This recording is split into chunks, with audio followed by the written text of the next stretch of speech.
হরে কৃষ্ণ। সেই ভগবানের ভাগবত কথা প্রচারের চেষ্টা করছি। ভাবনা, বচন এবং কর্ম, এই তিন গুণ বিশিষ্ট মানুষ জগতে খুব কম পাওয়া যাবে। কারণ দেখা যায় যে কারুর ভেতরের ভাবনা খুব সুন্দর, মাধুর্যযুক্ত, বচনও মধুর, কিন্তু কর্ম খুব সুন্দর হয় না। আবার কারুর ভাবনা এবং কর্ম শুভ, কিন্তু বচন খিটখিটে। আবার কেউ বচনে মধুর, কর্মও ঠিক ঠিক করতে চায়, কিন্তু ভাবনায় হিংসা, দেশ, ঘৃণা এসব রয়েই গেছে। তাই ভাবনা, বচন এবং কর্ম, এইগুলোর মধ্যে একটা সমতা, সুন্দরতা আনা দরকার। তাই যার ভাবনায় সততা বা পরহিতকারী, আবার বচনও মধুর, আবার সৎকর্মের জন্য সদাই উৎসাহী,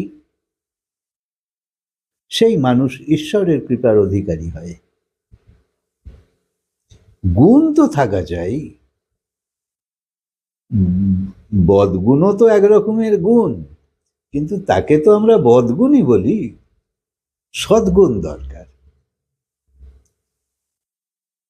তাই বচন মধুর হোক, সৎকর্ম হোক, পরহিতকারী হোক, তবেই তো ঈশ্বরের কৃপা পাবো। তুমি ঈশ্বরের সন্তান, তাই তার কৃপা পাবার ন্যায্য অধিকার তোমার আছে। এই সুযোগ ছেড়ে দিলে পরে পস্তাবে। কারণ মানুষ শরীর দুর্লভ। যদি তোমায় বলা হয় যে কলার খোলাটা খেয়ে খিদে মেটাও, তুমি কি তা খাবে? যদি বলি ময়লা চাল থেকে ভালো চাল বেচে খাও, তো এই তো খুবই মুশকিলের ব্যাপার। এতে তো তৃপ্ততা আসবে না, আমরা বুঝি।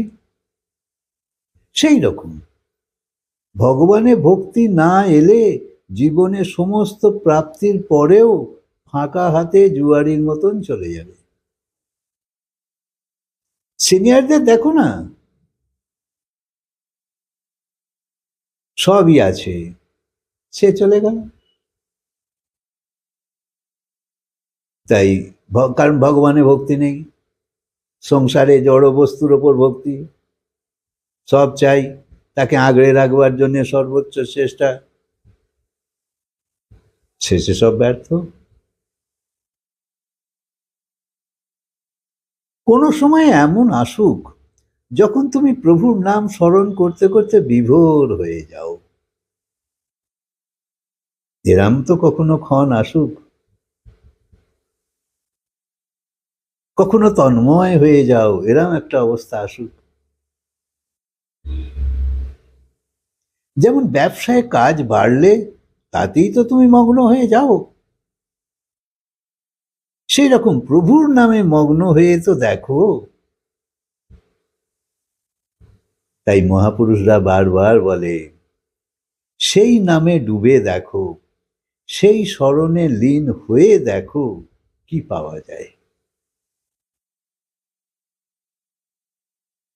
কি অনুভূতি হয় তোমার, কিছু উপলব্ধি তো করো।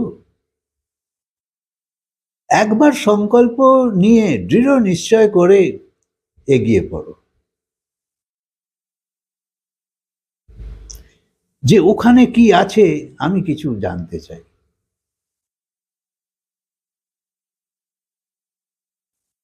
একবার পরীক্ষা করে তো দেখো। এ হলো পরম ব্যবহারের স্থিতি। তোমার ব্যবহারই বলবে তুমি কিরকম সৎসঙ্গী,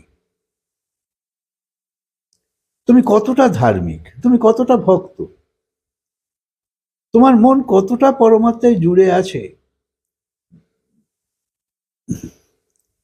তাই ভক্তের স্থিতি এলে তবেই বুঝবে যে পরমাত্মা কি। ভক্ত হবার চেষ্টা করতে হবে। আর ভক্ত হতে গেলে জ্ঞান চাই। জ্ঞান চাই, জ্ঞান এলে তবে বৈরাগ্য আসতে থাকে। বৈরাগ্য মানে সংসারের জিনিসের অ্যাটাচমেন্টের ওপর নিজের মনোযোগ হালকা করা। ওখানে সব মনোযোগ যদি আমি দিয়েই রাখি, সব কিছুর কথাই ভাবছি, তাহলে আমার তো মন এনগেজ রয়েই গেল। কিন্তু জ্ঞান বলছে না, এগুলো তোমার আসল সম্পদ নয়। তাই জ্ঞান যখন আসছে তুমি সঠিকটা জানছো, তবে বৈরাগ্য আসতে থাকবে সংসারের বিষয়বস্তুর ওপর। আর যখন আসতে থাকবে, জ্ঞানও আসছে, বৈরাগ্যও আসছে, তখন ভক্তির উদয় হয়। ভক্তি সবচেয়ে উঁচু জায়গা। তুমি দেখছো সব ভক্ত, এরা ভক্ত নয়, কারণ এদের জ্ঞানেরও অভাব, বৈরাগ্যেরও অভাব।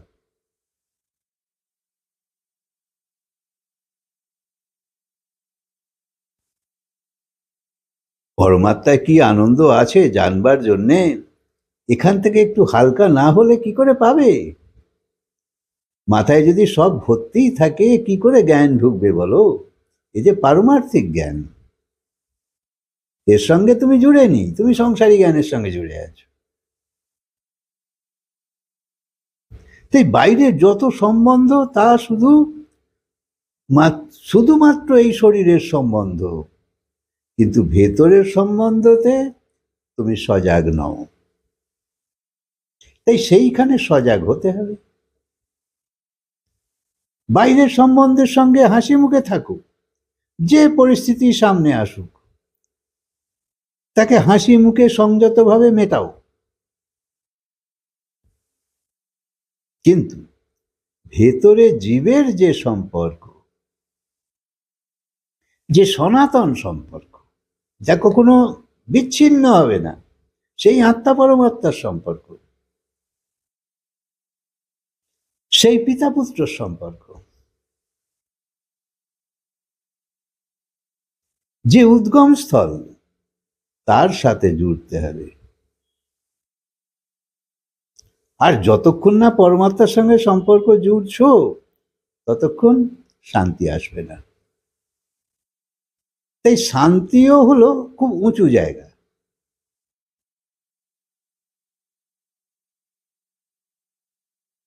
শাশ্বত শান্তি পেতে হবে, অর্থাৎ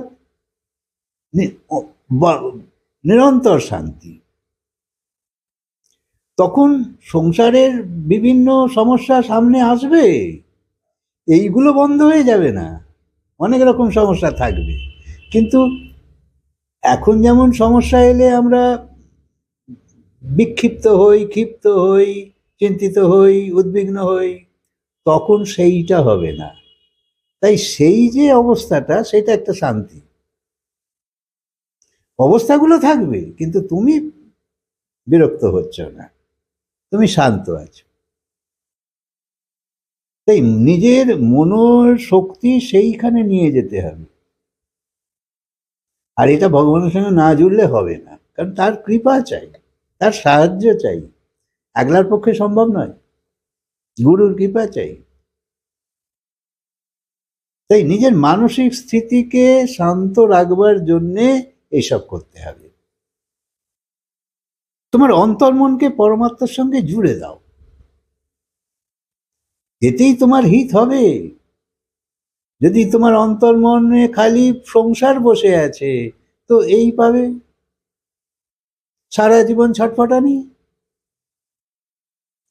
এতেই তোমার ভালো হবে না, এ তো হবে না, বুঝতেই পারছো। কিন্তু যদি তুমি পরমাত্মায় জুড়তে থাকো, তাতেই তোমার আসলে ভালো হবে। তাই মহাপুরুষরা আমাদেরকে সঠিক উপদেশই দিয়ে যাচ্ছে, কিন্তু আমরা আমাদের জ্ঞানের অহংকার থেকে সরতে চাই না, কারণ তাহলে আমায় মাথা নিচু করতে হবে। কিন্তু এই সংসারে সমস্ত রাজা মহারাজাদেরও ধর্মগুরু ছিল, তারাও গুরুর উপদেশ নিত, পরিস্থিতি অনুযায়ী তারা গুরুর উপদেশ নিয়ে চলত। গুরুর কাছে তাদের মাথা নত হতো। দেখো সামান্য আকবরকে দেখো, মুসলমান সম্রাট ছিল, কিন্তু তার মন্ত্রীকে রেখেছিল বীরবল। বীরবল তো হিন্দু ছিল, কিন্তু বীরবলের এত আধ্যাত্মিক জ্ঞান, এত এত ভেতরে সেই সংযম শক্তি, যে বীরবলকে সে একটা বড় জায়গা দিয়ে রাখতো এবং তার সঙ্গে পরামর্শ না করে কাজে এগোতো না। ধর্ম একটা বড় শক্তি, শুদ্ধ জ্ঞানের সঙ্গ, যেখানে হিত হবে।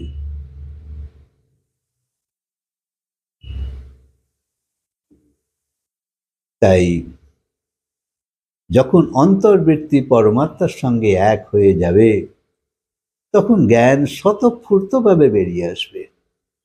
জ্ঞান তোমার ভেতরে ভর্তি আছে, তুমি অজ্ঞানী নও। কিন্তু এই শরীর মারফত যেসব জ্ঞান সঞ্চয় করেছো সংসারের, এর জন্যে তুমি অজ্ঞানী। এই জ্ঞানটাকে একটু সরিয়ে আসল জ্ঞানকে প্রকাশ হতে দাও না। গীতার জ্ঞান কোনো জটিল প্রক্রিয়া তো নয়, বা কোনো ভৌতিক বা কোনো বাচক স্থিতি নয়। গীতার জ্ঞান কোনো শব্দের জাল নয়, যে এরাম এরাম এরাম এরাম করে তোমাকে বুঝিয়ে দিল। এ শুধুই অনুভবের স্থিতি। দেখো তোমার চোখের সামনে তোমার শরীর আছে, আবার জগৎও আছে। একে ভালো করে দেখো। সংসার কি, এবং সংসারকে চালাচ্ছে কে, শরীরকে চালাচ্ছে কে, এটাই জানার চেষ্টা করো। এই দুনিয়াকে বানানো বা তাকে চালানোর কাজ কেউ না কেউ তো করছেই, আর ভগবান এটা নিজেই সব করে চলেছে। এই কাজ ভগবান কারুর হাতে দেয় না। তোমার ভেতরে যে চেতনা, বাইরেও সেই চেতনা, সবই চলছে বাইরে। তাই পিণ্ডতে যে, ব্রহ্মাণ্ডেও সে, সেই প্রভুর শরণ নাও। সৎসঙ্গ বিশেষ মূল্যবান, সবসময় বলে যাব। খালি সৎসঙ্গ করতে থাকো আর এই জ্ঞানকে নিজের ভেতরে প্রবেশ করাও। তুমি জ্ঞানী হবার চেষ্টা করো, অর্থাৎ তোমার ভেতরের জ্ঞানকে বাইরে নিয়ে আসো। আমি তো শুধু মনে করিয়ে দিচ্ছি, জ্ঞানী তুমি নিজেই ভুলে গেছো, চাপা পড়ে আছে। সেই ঢাকনাটা খুলতে হবে, এটাই গুরুর কাজ। গুরু খালি অজ্ঞানের পর্দাটাকে সরায়, পর্দাটা সরে গেলেই জ্ঞান আপনিই বেরিয়ে আসে। তাই সৎসঙ্গে রুচি আনো, নিজের বিকাশ করবার কথা ভাবো, আত্মসুখ পাবার কথা ভাবো, তবেই তোমার কল্যাণ হবে। হরে কৃষ্ণ। কথাকে আজকে বিরাম দিই, আবার বলবো।